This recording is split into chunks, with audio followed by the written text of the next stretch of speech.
If the world is to be understood, if we are to avoid logical paradoxes when traveling at high speeds, then there are certain rules which must be obeyed. Einstein called these rules the special theory of relativity. Light from a moving object travels at the same speed, no matter whether the object is at rest or in motion. Thou shalt not add my speed to the speed of light. Also, no material object can travel at or beyond the speed of light. There's nothing in physics that prevents you from traveling as close to the speed of light as you like. 99.9% the speed of light is just fine. But no matter how hard you try, you can never gain that last decimal point. For the world to be logically consistent, there must be a cosmic speed limit. The crack of a whip is due to its tip moving faster than the speed of sound. It makes a shockwave, a small sonic boom in the Italian countryside. A thunderclap has a similar origin. So does the sound of a supersonic airplane. So why is the speed of light a barrier, any more than the speed of sound?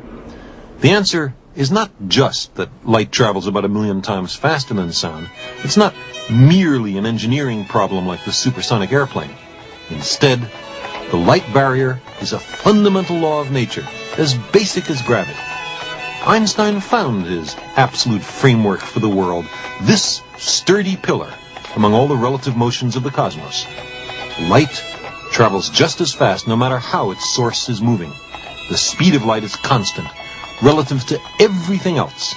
Nothing can ever catch up with light.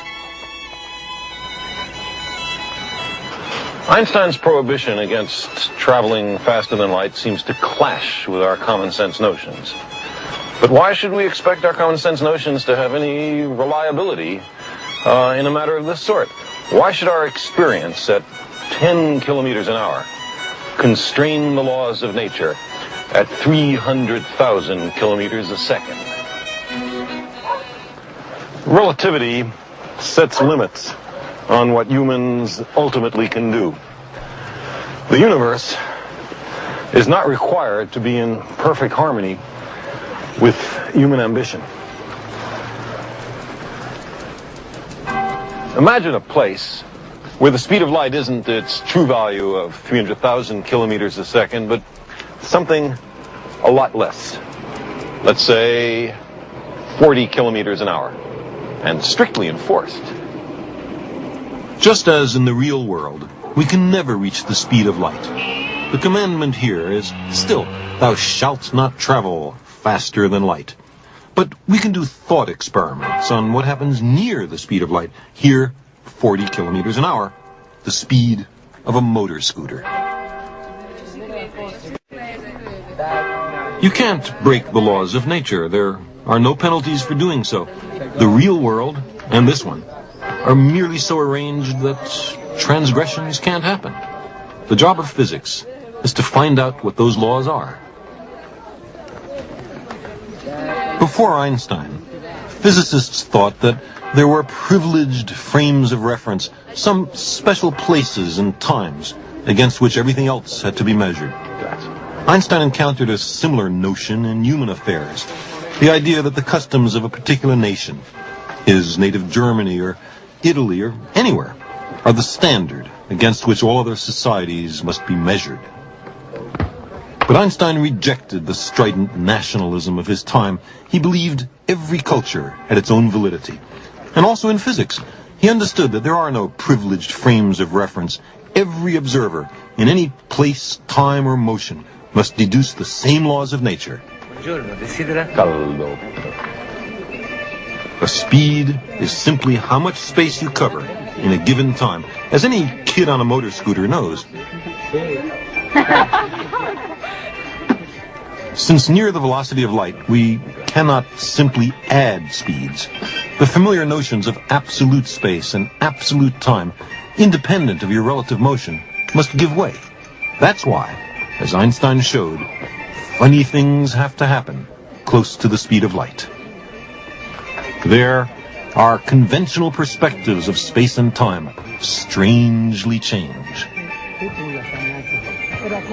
Your nose is just a little closer to me than your ears.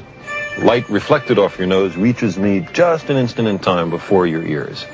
But suppose I had a magic camera so that I could see your nose and your ears at precisely the same instant. With such a camera, you could take some pretty interesting pictures. Paolo says goodbye to his little brother Vincenzo. Ciao, Vincenzo. Ciao, And rides off. He's now going more than half the speed of light. He's almost catching up with his own light waves.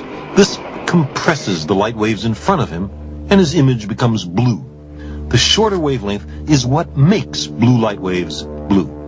Also, Paolo becomes skinny in the direction of motion. This isn't just some optical illusion. It really happens when you travel near the speed of light. As he roars away, he leaves his own light waves stretched out behind him. Long light waves are red. We say that his receding image is red-shifted. Now, Paolo leaves for a short tour of the countryside. He experiences something even stranger.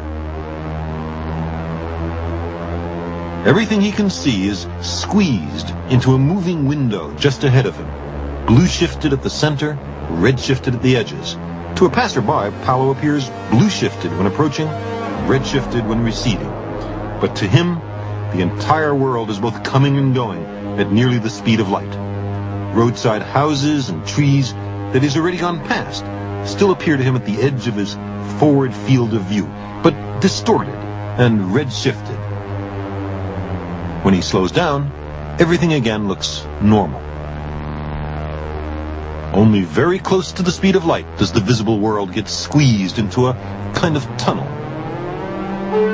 You would really see these distortions if you could travel near the speed of light. Someday, perhaps, interstellar navigators will take their bearings on stars behind them, whose images have all crowded together on the forward view screen.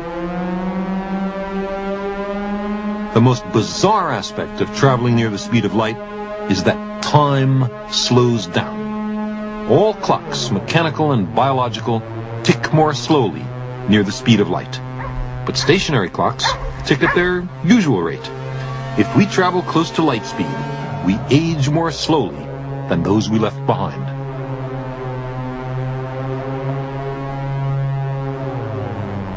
Paolo's watch and his internal sense of time show that he's been gone from his friends for only a few minutes. But from their point of view, he has been away for many decades. His friends have grown up, moved on, and died. And his younger brother has been patiently waiting for him all this time. The two brothers experience the paradox of time dilation. They've encountered Einstein's special relativity. Vincenzo.